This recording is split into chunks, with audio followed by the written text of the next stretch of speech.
Hello friends, स्वागत है आपका हमारे यूट्यूब चैनल स्टडी नर्सेज पर। आज से हम आपके लिए अपने चैनल पर एक खास सीरीज लेकर आ रहे हैं, हिमाचल आज खास। इसमें हम रोज सुबह 8 बजे आपके लिए एक सेशन लेकर आएंगे जिसमें हम डिस्कस करेंगे उन सुर्खियों के बारे में जो कि दैनिक न्यूज़पेपर की होती हैं हिमाचल से रिलेटेड, और साथ में डिस्कस करेंगे उन समाचारों को जो कि जारी किए जाते हैं हिमाचल प्रदेश सरकार की ओर से, Himachal Pradesh public relation department द्वारा प्रेस रिलीज के माध्यम से। ये जो रिलीज होती है, प्रेस रिलीज होती है, ये आपके एग्जाम पॉइंट ऑफ व्यू से काफी इंपॉर्टेंट होती है। तो ये आपकी जानकारी के लिए भी, और अगर आप एग्जाम की तैयारी कर रहे हैं तो उसके लिए भी ये सेशन आपके लिए काफी इंपॉर्टेंट होने वाला है। आइए शुरू करते हैं। आज की जो पहली सुर्खी है, मुख्यमंत्री ने Himachal Pradesh nurses registration council के पोर्टल का शुभारंभ किया है।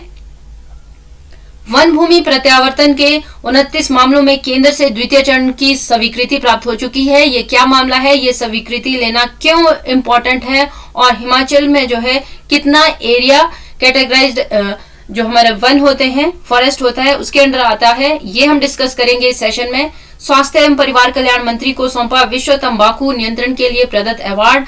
हाल ही में हिमाचल को जो है अवार्ड मिला है तंबाकू नियंत्रण के लिए, उस पर चर्चा करेंगे। तंबाकू निषेध दिवस कब मनाया जाता है, इस पर चर्चा करेंगे।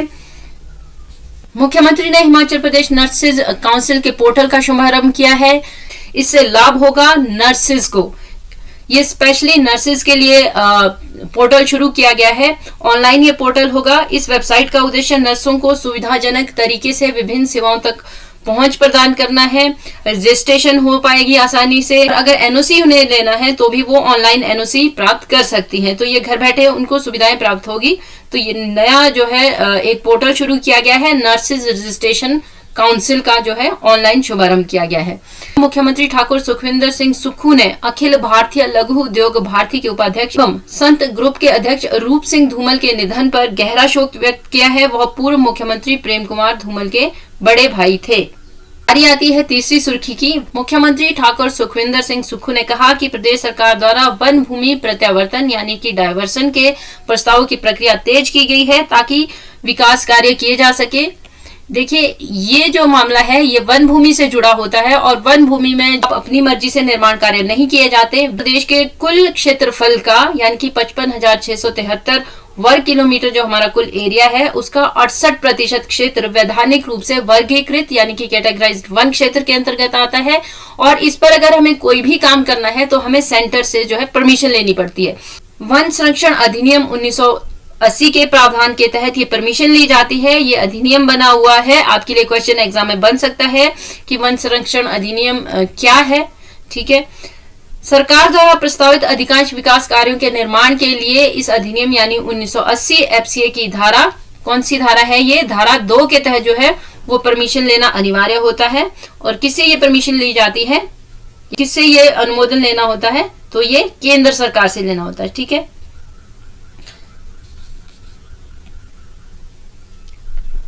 स्वास्थ्य एवं परिवार कल्याण मंत्री को सौंपा गया तंबाकू नियंत्रण के लिए प्रदत्त अवार्ड। कौन है हमारे परिवार कल्याण मंत्री? डॉक्टर धनीराम शांडिल जी। और राष्ट्रीय स्वास्थ्य मिशन के निदेशक सुदेश मोक्टा तथा निदेशक सेवाएं डॉक्टर गोपाल बैरी ने यहाँ विश्व तंबाकू नियंत्रण के लिए प्रदत्त अवार्ड स्वास्थ्य एवं परिवार कल्याण मंत्री को सौंपा है। अभी हाल ही में विश्व तंबाकू दिवस पर जो है हिमाचल को तंबाकू नियंत्रण के लिए अवार्ड मिला है, और ये अवार्ड राष्ट्रीय स्वास्थ्य मिशन के निदेशक सुदेश मोक्टा और निदेशक स्वास्थ्य सेवाएं डॉक्टर गोपाल बैरी ने प्राप्त किया था। तो अभी ये अवार्ड लेकर जो है यहाँ हिमाचल के मंत्री को सौंपा गया है। आपने ये ध्यान रखना है कि राष्ट्रीय स्वास्थ्य मिशन यानी कि नेशनल हेल्थ मिशन के जो डायरेक्टर होते हैं वो अलग होते हैं, और जो हेल्थ डायरेक्टर होते हैं वो अलग है। तो हिमाचल में हेल्थ जो मिशन है उसके डायरेक्टर हैं, निदेशक कौन है? सुदेश मोक्टा। ठीक है, और जो हेल्थ के डायरेक्टर हैं वो है डॉक्टर सुभाष बेरी। अगर आप हेल्थ में किसी एग्जाम की तैयारी कर रहे हैं तो आपने ये दोनों चीजें याद रखनी है। ठीक है, एक और इम्पोर्टेंट फैक्ट जो एग्जाम पॉइंट ऑफ व्यू से इम्पोर्टेंट है वो है 31 मई से 31 जुलाई तक युवा बचाओ अभियान जो है हिमाचल में चलाया जा रहा है, और इसमें जो है सभी से सहयोग की अपील की गई है। तो आपने ध्यान रखना है कि ये कब से कब तक चलाया गया है और इस अभियान का नाम क्या है। युवा बचाओ अभियान किससे जुड़ा है? तंबाकू नियंत्रण से जुड़ा है। 31 मई से 31 जुलाई तक चलाया जाएगा। 31 मई को जो है तंबाकू निषेध दिवस हम मनाते हैं, तो ये आपने ध्यान रखना है। मुख्यमंत्री ने बस दुर्घटना पर गहरा शोक व्यक्त किया। अभी कुल्लू में एक बस दुर्घटना हुई, त्रैण मोड़ के समीप हुई है ये दुर्घटना, और सूचना के अनुसार हिमाचल पथ परिवहन निगम की ये बस थी, नरोगी से भुंतर की ओर जा रही थी। ठीक है, तो ये बस जो है त्रैण मोड़ के पास दुर्घटनाग्रस्त हो गई, और इस बारे में जो भी जरूरी जो बचाव कार्य है वो किए गए प्रशासन की ओर से, और जो व्यक्ति घायल हुए हैं, जिनको नुकसान हुआ है, उनको जो है जिला प्रशासन की ओर से आर्थिक सहायता भी प्रदान की गई है। ठीक है, डिजी लॉकर पर मिलेगा अब 10वीं और 12वीं का सर्टिफिकेट, शिक्षा बोर्ड ने ये सुविधा दी है। अब इससे क्या होगा कि जो दस्तावेज है, यानी कि जो आपके सर्टिफिकेट है, वो आप खुद निकाल सकते हैं डिजी लॉकर से। डिजी लॉकर एक तरह की ऐप होती है, उसमें आपको अपना अकाउंट बनाना होता है, पासवर्ड डालना होता है, और उसमें उसके अंदर जो है आपका सर्टिफिकेट आ जाता है। अगर आप रोल नंबर उसमें डालते हो तो वो, अगर जो आपका 10वीं या 12वीं का रोल नंबर होगा वो आपको डालना होगा, तो वहां से आप जो है अपना सर्टिफिकेट निकाल सकते हो डिजी लॉकर से। तो ये सुविधा जो है प्रदान की गई है, काफी इंपॉर्टेंट है। आप अगर आपके पास 10वीं या 12वीं या ये सुविधा, अगर आप दूसरे सर्टिफिकेट्स भी इसमें रखना चाहते हैं डिजी लॉकर में, तो वो भी आप रख सकते हैं डिजी लॉकर के अंदर। तो जब भी आपको जरूरत पड़ेगी तो आपको सिर्फ वो पासवर्ड डाल के उस ऐप से आप निकाल सकते हो उसको। ठीक है, तो ये जो है बोर्ड की ओर से डिजी लॉकर पर सत्र 2023 की 12वीं की परीक्षा के प्रोविजनल सर्टिफिकेट होते हैं, ये उपलब्ध करवा दिए हैं, तो आप यहां से निकाल सकते हैं।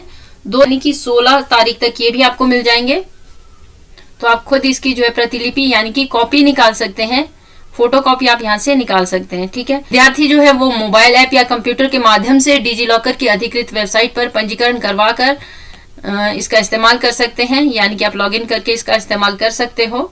ठीक है, तो अगर आप कहीं भी बाहर हो तो इस डिजी लॉकर का इस्तेमाल करके आप अपने सर्टिफिकेट निकाल सकते हो। ठीक है, नेक्स्ट है सब जो बेहद इंपॉर्टेंट विषय है, भारतीय प्रौद्योगिकी संस्थान मंडी के शोधकर्ताओं ने ऊंचाई और सूखे के बीच संबंधों का पता लगाया है। क्वेश्चन आपको आ सकता है ये कि इस तरह का एक अध्ययन हुआ है ऊंचाई और सूखे के बीच संबंधों को लेकर, तो ये कहाँ के विद्यार्थियों ने किया है? तो आपने एक तो सबसे पहले ये ध्यान रखना है, भारतीय प्रौद्योगिकी संस्थान मंडी। ठीक है, तो ये मैचिंग ऑप्शन भी आ सकता है आपके पास, स्टेटमेंट के तौर पे भी आ सकता है। इसमें देखिए जो इन्होंने शोध किया है, तो इन्होंने क्या अध्ययन किया है, आईटीआई मंडी के शोधकर्ताओं ने सिंधु नदी के प्रवाह क्षेत्र में सूखे की घटना और ऊंचाई में हुए बदलावों के बीच संबंधों के बीच का पता लगाने की कोशिश की है। ठीक है, इन्होंने काफी लंबे समय तक ये शोध किया है, और उन्होंने बताया है कि ऊंचाई और सूखे के बीच में क्या संबंध है, यानी कि जैसे जैसे ऊंचाई वाला एरिया आपका बढ़ता है तो वहां पर किस तरह का मौसम होता है और सूखा क्यों हो जाता है। ठीक है,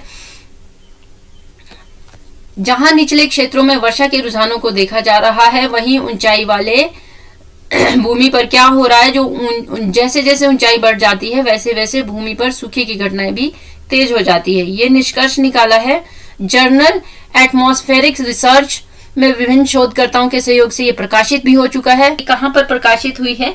ठीक है, या फिर आपके पास ये एटमॉस्फेरिक रिसर्च में ये पूछा जा सकता है कि कौन सा शोध जो है वो प्रकाशित हुआ है।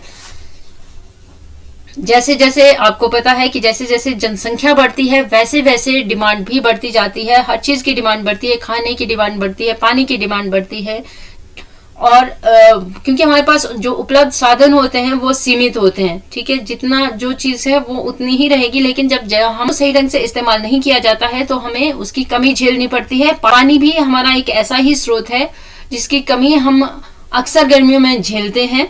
इस मंडी के डॉक्टर दीपक स्वामी ने कहा कि शोध टीम ने सूखे के पैटर्न का अध्ययन किया है और 1979 से 2020 तक 42 वर्षों की मासिक वर्षा के अधिकतम और न्यूनतम व्यापक डेटा का प्रयोग किया गया है। यह भी आपके लिए क्वेश्चन बन सकता है कि जो शोध हुआ है हाल ही में मंडी के विद्यार्थियों ने जो शोध किया है उसमें किन वर्षों के बीच का अध्ययन किया गया है, या किसी और रूप में भी ये क्वेश्चन आपके पास आ सकता है। ठीक है, इसमें क्या है कि 2000 और 6000 मीटर के बीच की ऊंचाई में शुष्क स्थिति यानी कि सूखी की स्थिति देखी गई है।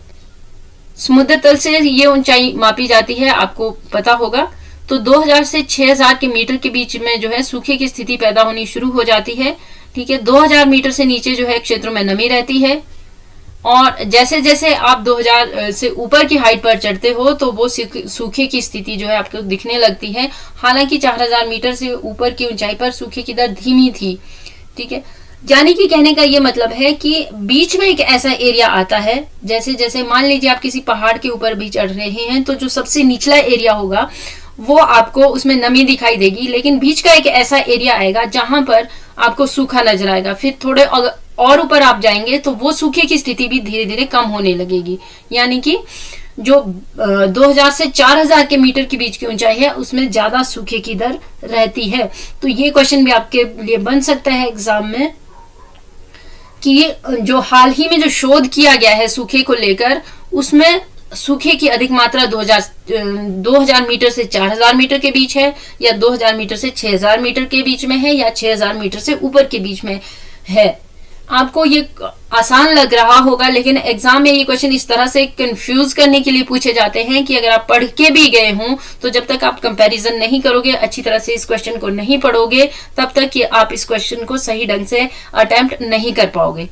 ठीक है, में अत्यधिक सूखे की स्थितियां 79 से लेकर 2022 तक 0% से 5% तक बढ़ी है। यानी कि कितना विस्तार हो चुका है, ये देखिए आपकी 5% तक। 79 से लेकर 2020 तक कितना जो है वो सूखे की दर जो है बढ़ गई है, ये 5% तक बढ़ गई है। तो ये भी आपने ध्यान रखना है। ठीक है, तो फ्रेंड्स ये हमारा एक नया प्रयास है, उम्मीद है कि आपको पसंद आएगा। हम रोज सुबह 8 बजे आपके लिए ये सेशन लेकर आएंगे। उम्मीद है कि आपको ये सेशन पसंद आएगा। और अगर आप हिमाचल प्रदेश में किसी एग्जाम की तैयारी कर रहे हैं, उसमें आप HPGK पढ़ना चाहते हैं, खासकर जगमोहन ब्लोखरा की जो बुक है द वंडरलैंड हिमाचल, उस पर बेस्ड अगर क्वेश्चन आप पढ़ना चाहते हैं तो आप हमारी प्लेलिस्ट में जाकर उन क्वेश्चंस को देख सकते हैं। हमने बहुत सारे सेशन बनाए हुए हैं और भी हम सेशन बना रहे हैं। तो आप हमारे YouTube चैनल को सब्सक्राइब कीजिए, शेयर कीजिए और लाइक कीजिए। Thank you so much.